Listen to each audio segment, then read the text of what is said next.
Boa noite, meu irmão. Boa noite, minha irmã. Boa noite, meu amigo. Como é bom estar podendo falar com vocês novamente. Como é bom poder transmitir a palavra de Deus aos vossos corações. Nessa noite eu tirei como texto para pregar na igreja Lucas 15, do versículo 12 em diante. Era para ser uma pregação na igreja, mas por causa de um velório de uma ovelha minha, e deixou seus filhos, esposo, mãe, pai. Uma coisa que é insignificante às vezes para a gente, começou com uma infecção de urina e desencadeou para uma infecção generalizada, e em 4 dias ela veio a óbito. Poderia ter sido evitado, é o que nós pensamos, mas sempre toda morte a gente quer uma desculpa para ela, porque nós não aceitamos perder. Sempre queremos um resultado para culpar alguma coisa. E a dessa foi uma infecção de urina que desencadeou a tudo isso. Mas que Deus console o coração da família, da mãe, do pai, do esposo, do casal de filhos e de todos os familiares e irmãos da igreja. Mas mesmo assim eu resolvi gravar para vocês a meditação que seria trazido na igreja. Eu sei que é diferente, mas eu queria deixar com vocês. Lucas 15, versículo 12 em diante diz: o mais moço deles disse ao pai: Pai, dá-me a parte dos bens que me toca. Repartiu-lhes, pois, os seus haveres. Poucos dias depois, o filho mais moço, ajuntando tudo, partiu para um país distante, e ali dispersou os seus bens, vivendo dissolutamente. E havendo ele dissipado tudo, houve naquela terra uma grande fome, e começou a passar necessidade. Então foi encontrar-se a um dos cidadãos daquele país, o qual mandou para os seus campos apacentar porcos. E desejava encher o estômago com as farrobas que os porcos comiam, e ninguém lhe dava nada. Caindo em si, porém, disse: Quantos empregados de meu pai têm pão em abundância, e eu aqui pereço de fome. Levantar-me-ei e irei ter com o meu pai, e direi-lhe: Pai, pequei contra o céu e diante de ti. Só até aqui, para nós aprendermos um pouco da lição que Deus quer que cada um de nós tenhamos, cada um de nós venhamos a adquirir, venhamos conseguir. A história é a história do filho pródigo, o pai e seus 2 filhos. O mais moço, o caçula, ele tinha os olhos fora da vida que o seu pai tinha para ele. Então são 3 parábolas contadas em sequências, onde Jesus queria questionar ou ensinar os fariseus e os escribas. E ele conta essas 3 parábolas. Essas 3 parábolas são 3 momentos nossos do dia a dia em que nós damos valor. A primeira parábola vai contar acerca da 100ª ovelha e vai falar sobre a importância, de cada pessoa em nossas vidas. As 99 representavam aquelas que estavam sãs, estavam curadas e que não precisavam de tratamento. Mas uma ovelha precisou de tratamento e ela se sentia excluída, rejeitada, abandonada, e resolveu desviar do bando.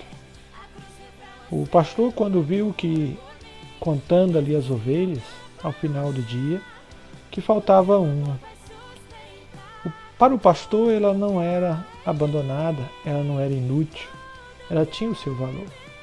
Então o pastor largou as 99 ali no aprisco, era tipo um cercado, e foi em busca daquela única ovelha que estava perdida. E ele a encontrou, tratou dos seus ferimentos e trouxe ela novamente para o aprisco.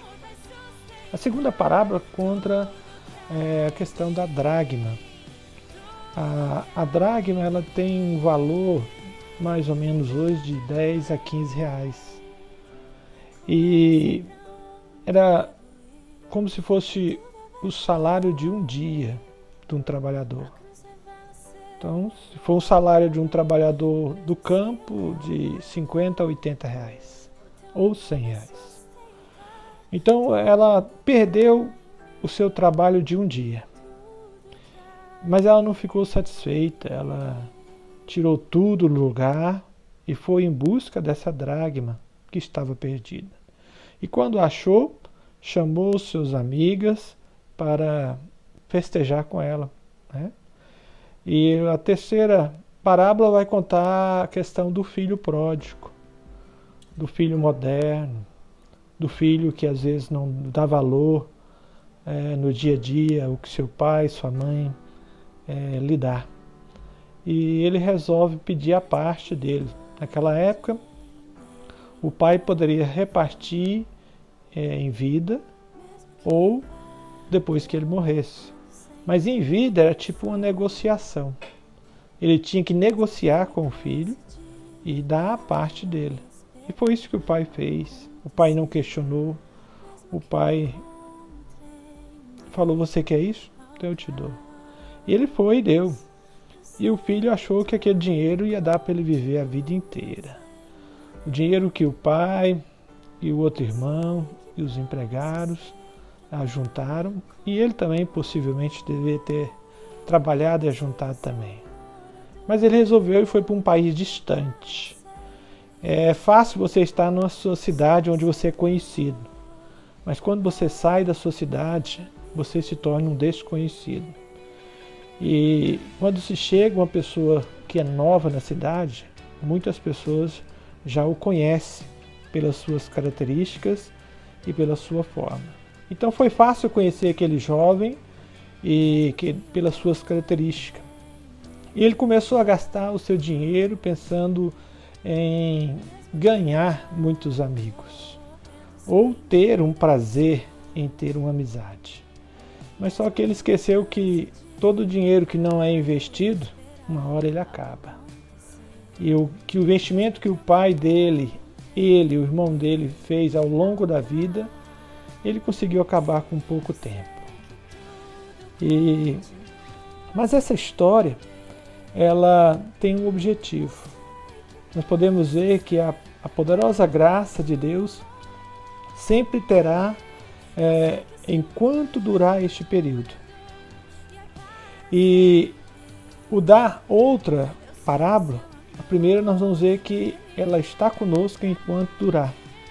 A segunda parábola é a oportunidade para os seus filhos.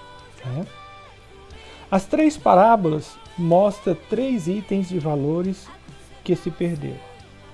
Jesus repreendendo os fariseus e escribas, quis ensiná-los contando essas parábolas. Parábolas quer dizer comparações. Então Jesus contava uma história querendo comparar o seu ensino com aquela história.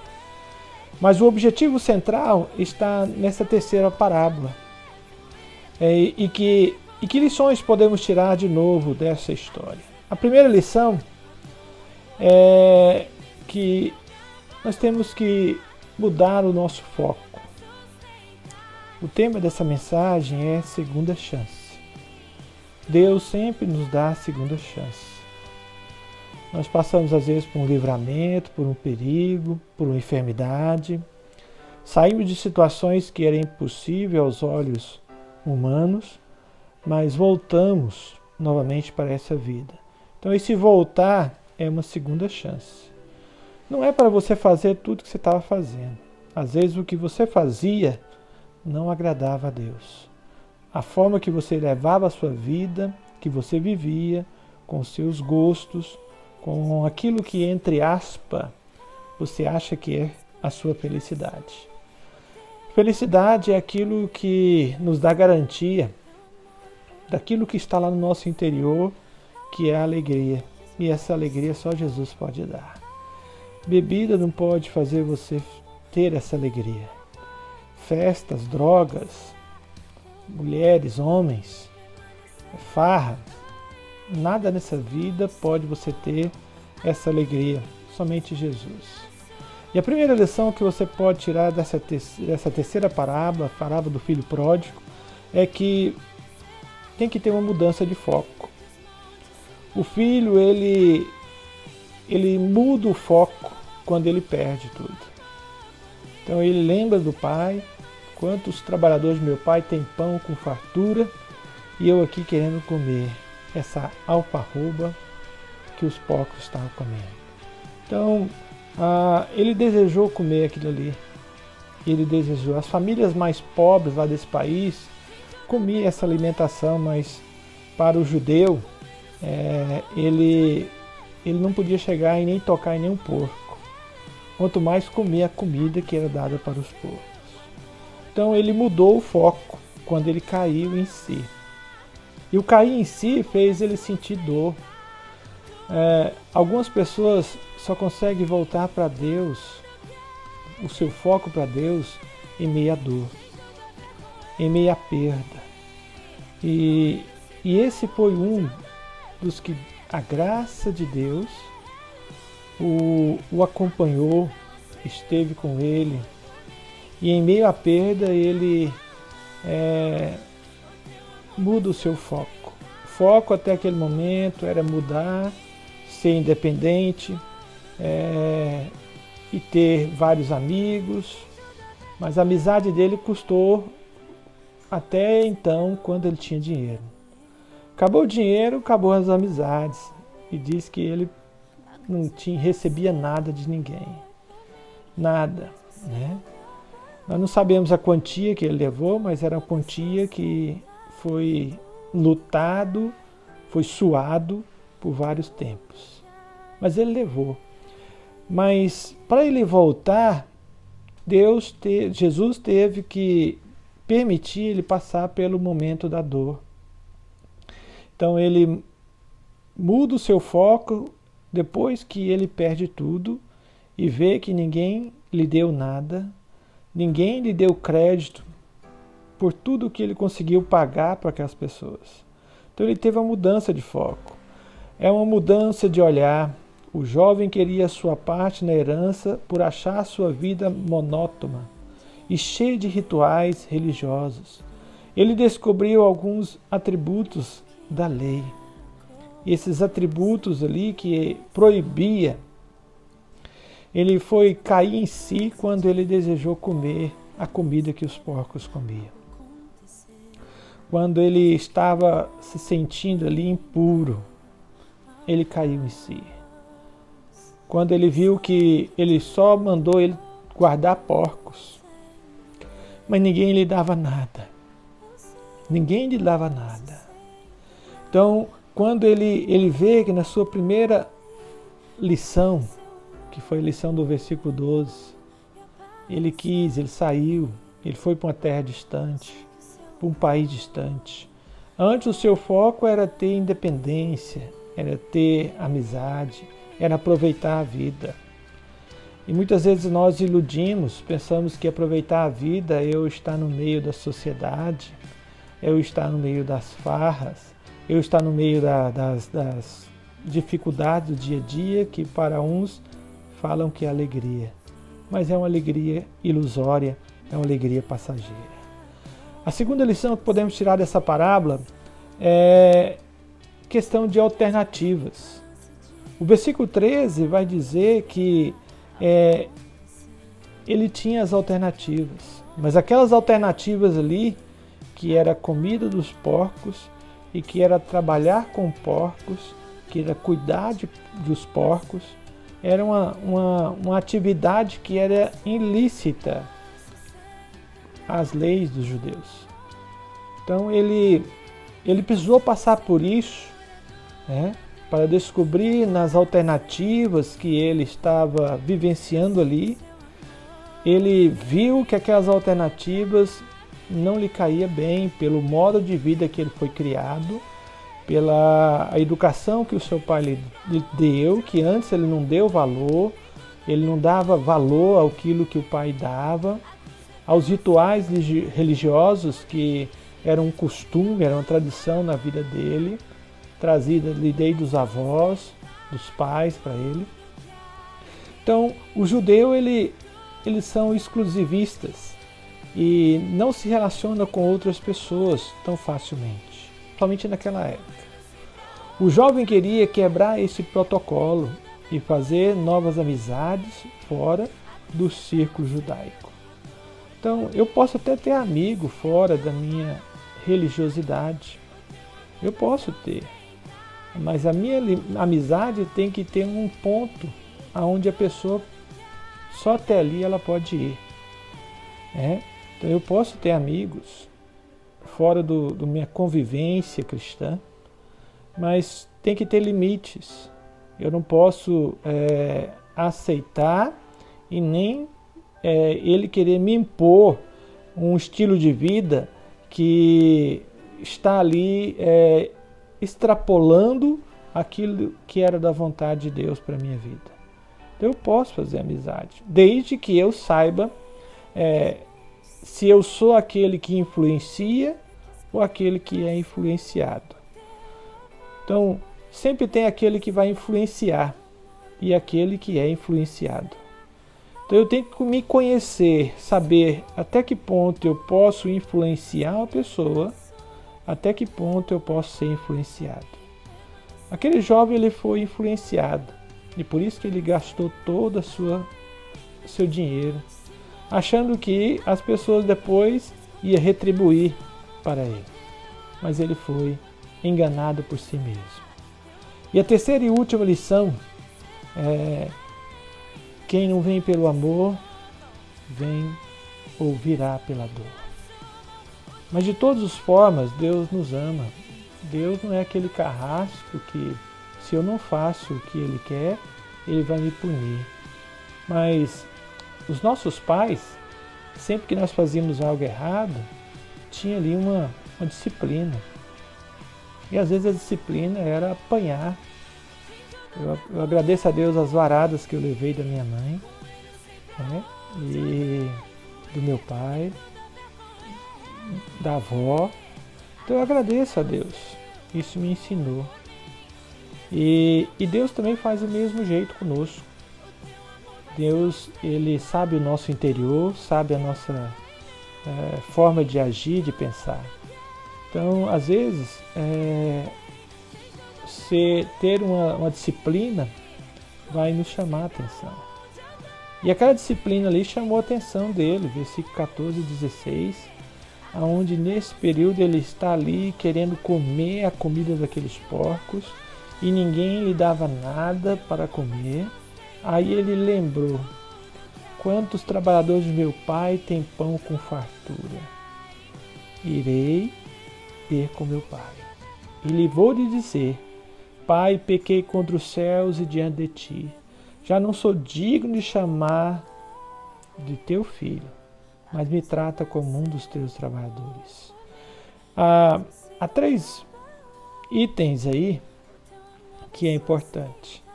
Ele sabia que, por ele ter abandonado os pais, ele abandonou os pais, ele perderia o seu direito de filho. Então ele ia ser agora um filho que desertou aquela família. Ali tinha a comida dos porcos, que ele nem podia chegar perto de um porco, quanto mais comer a comida que o porco comia. E outra coisa, eles não tinha que a associação com outros povos, assim, de conviver, de ter intimidade, de ter tudo isso. Então esses 3 itens fez ele cair em si. Cair em si. E ele, como diz o texto seguinte, ele vai para o seu pai descalço. E quem andava descalço naquela época era um escravo, não era o filho. E a 4ª lição mostra ali a conversão. Quando ele diz, eu vou voltar e vou dizer, pai, pequei contra o céu diante de ti, já não sou digno de ser chamado teu filho, me trata como um dos teus empregados. Então ali mostra a conversão. A conversão quer dizer mudança de pensamento, mudança de conduta, mudança de rumo. Vou tomar um novo rumo para a minha vida. E esse novo rumo agora Deus está incluído. Deus se faz presente. Deus está envolvido. Então isso é conversão. É eu ser uma nova criatura. É eu não fazer aquilo que eu fazia. É eu lutar para deixar aquele modo de vida que não agradava a Deus. Então ele volta, né? Ele volta ali se humilhando.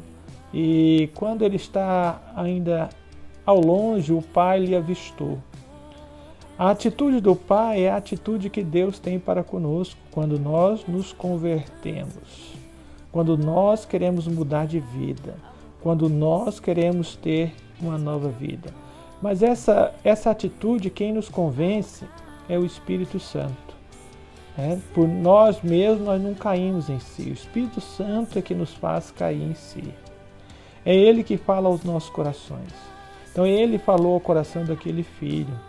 Então Ele tem esse papel, é Ele que me convence do pecado, da justiça e do juízo. É o Espírito Santo. Então Ele convenceu aquele jovem. Então o jovem, ele era um religioso costumeiro em suas práticas, mas não teve um encontro real com o Pai. O encontro real com o Pai se dá pela conversão. Sem conversão não há salvação. Sem conversão não há revelação da intimidade com o Pai. Então, Efésios 2, 8 e 9 vai dizer que nós somos salvos pela graça. Isso não vem de nós, é dom de Deus. Então, somos salvos pela graça e essa graça ela vem como um presente e ela gera em nós uma fé. Que essa fé não vem de nós, ela é um presente de Deus. Então, a graça e a fé operam junto para salvar a cada um de nós. A graça de Deus é o favor imerecido. Eu não mereço ser salvo. Mas a fé que Deus coloca no meu coração faz eu agora caminhar em novidade de vida. Caminhar tendo uma nova vida. Então a fé vai produzir bons frutos. A fé, ela tem um fruto, que é o fruto do Espírito, que vai me conduzir para a vontade de Deus. Vai me levar para satisfazer o propósito de Deus. A razão por que eu vim aqui. A razão por que eu estou aqui. E aquele jovem, ele teve 4 momentos, 4 momentos para ele entender que Deus estava lhe dando a segunda chance. A primeira é a mudança de foco, é eu entender, cair em si. A segunda é as alternativas que eu tenho para me chamar a atenção para que eu venha voltar para a casa do Pai. A terceira é que muitas vezes se eu não vou pelo amor, pelo lado mais fácil, pelo lado que todo dia está ali, todo final de semana, eu sei dos meus defeitos, eu sei dos meus pecados e eu não vou confessá-los ao Senhor, não vou me entregar ao Senhor. Então se eu não vou para esse jeito mais fácil, Deus vai, através do seu amor, permitir que eu venha pela dor, pela perda. Então esse jovem, ele teve perda e ele teve dor. A dor muitas vezes nos faz cair em si. Nos faz cair em si. ele começou a sua vida de forma errada, né? Algumas pessoas na Bíblia, personagens da Bíblia, começaram sua vida de forma bem, mas terminaram mal. O primeiro exemplo é Salomão. Salomão começou bem, Deus falou para ele numa visão lá: pede o que você me quiser, o que você quiser e eu vou te dar. Então Salomão pediu sabedoria e entendimento. A sabedoria e entendimento foi até tal ponto no qual o poder entrou no coração de Salomão e ele não soube lidar com essa sabedoria. Então, no início ele servia um só Deus, no final da sua vida ele era um homem idólatra. Idólatra. E a vida de Jacó, nós podemos ver que teve um início errado. Jacó, desde o nascimento, ele tem uma luta com seu irmão. Ele engana seu irmão quando o seu irmão está com fome, e ele faz ali uma sopa de lentilhas, né? E ele fala para o irmão: olha, eu te dou a sopa se você me dá o seu direito de primogenitura. E como o seu irmão não sabia o que era isso, não dava valor nisso, ele trocou o seu direito de primogenitura. Mas na hora da bênção, que naquela época todo pai, antes de morrer, abençoava o filho primogênito, ele enganou o pai junto com a sua mãe, né? A mãe e o filho se uniram para enganar o pai, e ele recebeu a bênção que era do seu irmão Esaú. Mas depois ele passa por tudo isso que ele fez o seu irmão passar, foi enganado, foi roubado, foi traído, né? Ele teve que passar pelas mesmas coisas. Paulo vai nos dizer isso, que aquilo que o homem semear, isso ele vai colher. Então ele teve que saber que se ele ia gostar, que fizesse aquilo com ele, né? Então aquilo que eu não gosto que faça comigo, essa deve ser a lição. Eu não devo fazer com ninguém. Então se eu não aceito comigo, eu não posso fazer com ninguém.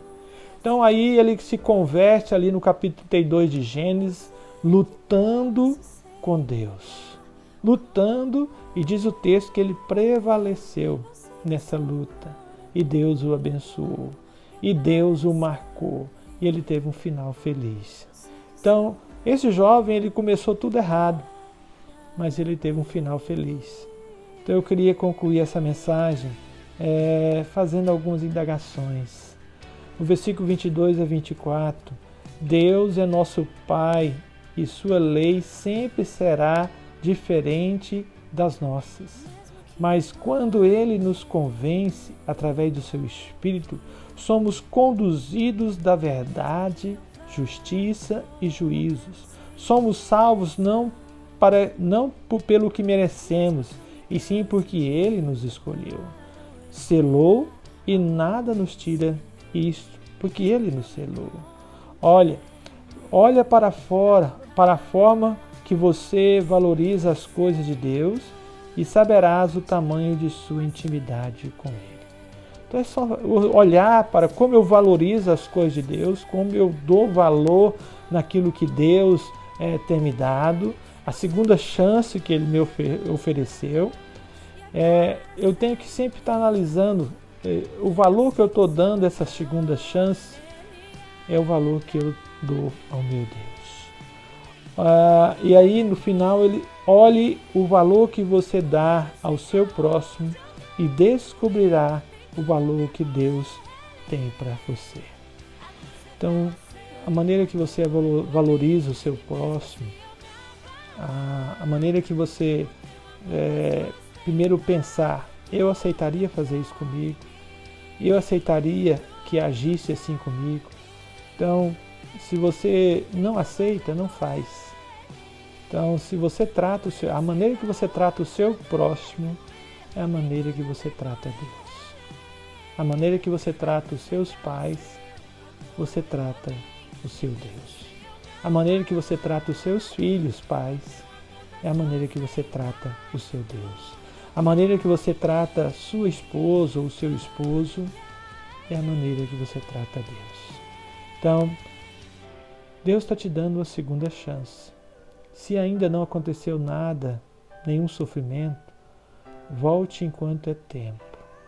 Seja tocado pelo Espírito Santo, que vai te convencer do pecado, da justiça e do juízo. E vai te dar agora, vai te levar a ter uma nova vida. E essa nova vida você vai estar selada. Selada é você colocar uma carta e selar ela, sabendo que aquele selo vai levar ela àquele destino. Ela foi selada e ela vai ser entregue. Então isso é selado. Deus te selou em Jesus Cristo. Quando você é tocado pelo Senhor Jesus, Ele te selou e o Espírito Santo te convenceu do pecado, da justiça e do juízo. Então receba de Deus essa palavra. Receba de Deus essa palavra, você que é pai, você que é filho, filha, esposa, você que é irmão, irmã, né? Uma família viver em unidade. Não deixe chegar a dor para que a saudade venha relembrar você de quanto vocês eram felizes. E agora você perdeu essa chance. Mas Deus é quem te dá uma segunda chance. Esse jovem, ele teve a segunda chance. E ele agarrou a segunda chance. Então, se você já passou por um momento de que você quase morreu e você voltou a essa vida, Jesus te deu a segunda chance. Ele te ama. E Ele quer salvar a sua vida. Eu queria orar com você. Pai, abençoe esse homem, essa mulher, esse jovem, essa criança que parou para meditar, para ouvir essa palavra. Que a graça salvadora do Senhor, na ação do Teu Espírito Santo, possa tocar em cada coração. E aqueles ou aquelas, ó Deus, que ainda não têm convicção da sua salvação no Senhor Jesus, que o Senhor, ó Deus, toque em seus corações e que eles possam entregar suas vidas a Jesus, ao Senhor agora. Senhor, que eles venham se curvar, que eles venham se sentir abraçados por Ti e que a paz do Senhor inunde os seus corações, traga conforto à sua alma, traga, ó Deus, aquilo que eles tanto procuraram até aqui. Mas visita com Tua graça e opera, abençoe esse lar, abençoe esse esposo, essa esposa, esse filho, essa filha. Ó Deus, abençoa. Esteja com cada um agora e que a Tua graça visite cada um no nome de Jesus. Eu queria desejar a você uma ótima noite e que Deus abençoe sua vida e que você possa ter uma semana abençoadíssima em Cristo Jesus. Que Deus te abençoe.